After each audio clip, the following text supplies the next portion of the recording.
dog, and then they will go to a Big Mac and eat animal food over there. So it's just they're not able to connect. At the same animal, similar animal which I am lavishing my love on, I am eating as the animal has been killed to eat it. So there, these people are reduced to their bodies. And this also applies to a very sexualized vision of people, where people just reduce people again to their bodies, their physical gender, physical sexuality, and we don't see them as human beings. In Sattva-guna, Krishna says, Sarvabhuteshu yenaikam bhavam avyayamikshate avibhaktam vibhakteshu tadjnanam viddhi satvikam. Krishna says here, we see that all different people are there. Sarvabhuteshu yenaikam. There are many different living beings, but they have something in common. What is that? Bhavam avyayam. They have an indestructible spiritual essence. Avibhaktam vibhakteshu. Although they are all separate, but they are all people like me. They are all souls like me. When we see the essential spirituality in everyone, that is what is that is what is perception in goodness. So Sattva-guna, Sattva-guna jnana means that we can see everybody as spiritual beings. So how does all this apply to us when we practice spiritual life and we are interacting with each other? The soul is always pure. The soul may be covered and contaminated by the conditionings, by the kind of the body and the mind that people have. But that soul's conditioning is temporary.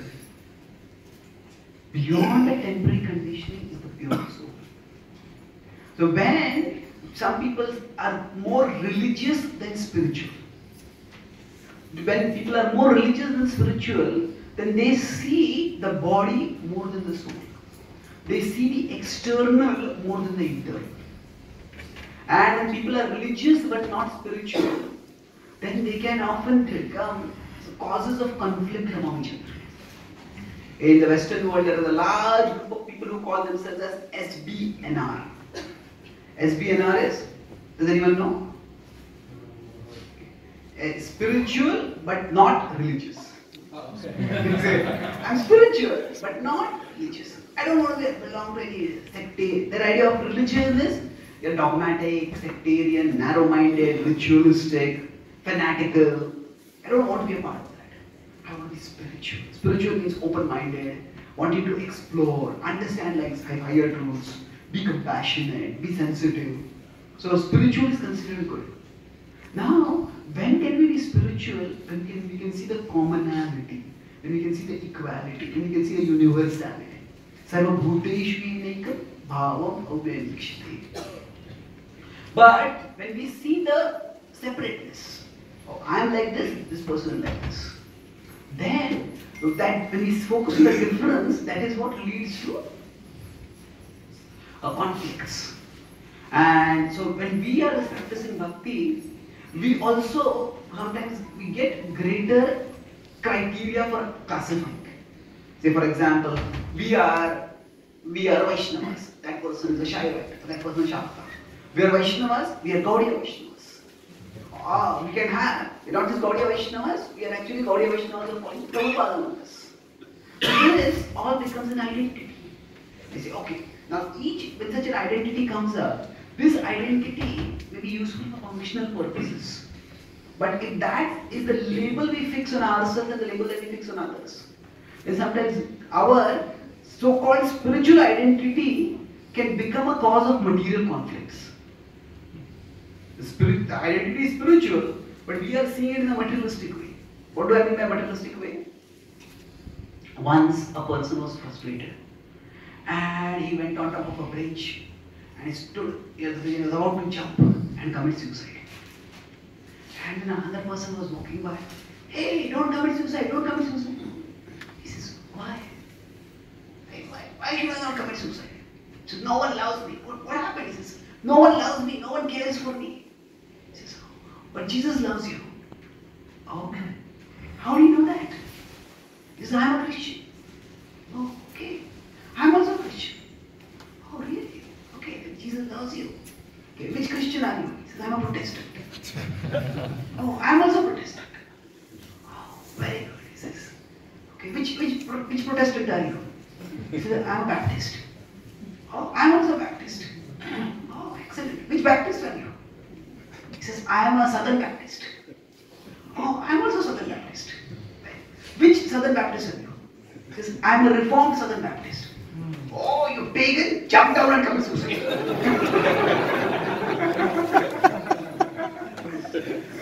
So, there's so much common. There is Reformed Southern Baptist and there is Southern Baptist. So, there is so many common things, but one difference, and then jump down, commit suicide. You don't deserve to live. So sometimes we may take certain things which differentiate us from people, and we may overemphasize them. When that happens, then we are actually having more of a religious vision.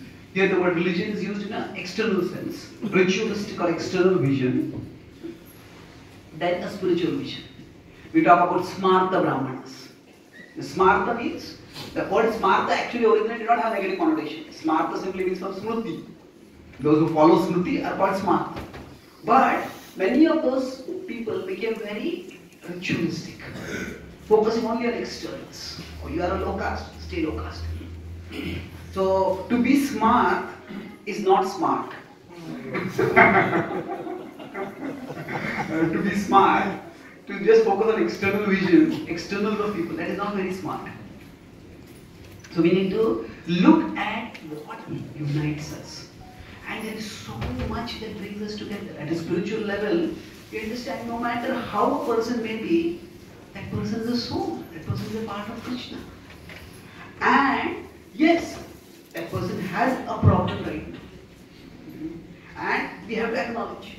Say somebody has driven drunk, and then we cannot give them the responsibility of driving. So, from a functional perspective, recognizing that certain people may have certain issues, that is necessary. But we don't have to reduce people to that. So that happens when we can see spiritually and understand that everyone is a soul. The soul may be conditioned, but they are conditioned in their way, and I am conditioned in my way. Their conditioning may be tamasic, my conditioning may be rajasic or sattvic. But still it is conditioning. So by learning to see the essential spirituality of everyone, actually we can start seeing people as separate from their neighbors. People, there are certain characteristics people have, but they maybe have some deficiencies, some limitations, but beyond it all, they are individuals. When I do corporate seminars or I do retreats, I do an experiment which maybe you can do later at your home. This is called as 1 minute eye-to-eye contact. Just without talking, select a friend and just look at them for 1 minute continuously. It may seem simple, it's not easy. When you just look for 1 minute continuously at someone, just keep looking, keep looking. Actually, when we unrelentingly look at someone for 1 minute, they look at us. What happens by that? Just by looking in the eyes of someone consistently, we start seeing that actually they are conscious beings. We will not realize, if you don't have philosophical understanding, you will not realize that they are souls. But that this is a conscious person who has emotions, who has personality, who has nature. And this is a conscious being. We often treat people as tools for getting things done. I have to do this and this person can't do this. Do this person can do this.